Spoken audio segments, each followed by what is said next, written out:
Hello, good morning. Happy Christmas, Happy New Year. Happy Christmas, Happy New Year. So nasa middle tayo ngayon, December 30. It's day 4. Ayan, pang-apat na araw natin, take note. It's day 4 sa ating Christmas family vacation. Ayan, hanggang ngayon di pa kami umuwi. Talagang tinodo natin, sinamantala natin. Pero higit sa lahat, napaka-blessings ng Christmas at New Year natin ngayon. Bakit kamo? Isinilang na, lumabas na, ibinigay na naman ni Lord ang bagong blessings para sa aming pamilya. Ayan.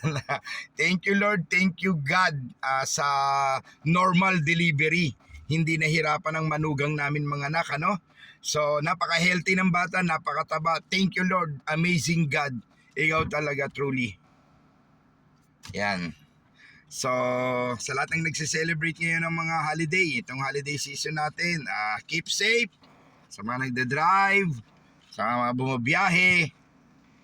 Yan. Siyempre, thank God for all the blessings. Woo!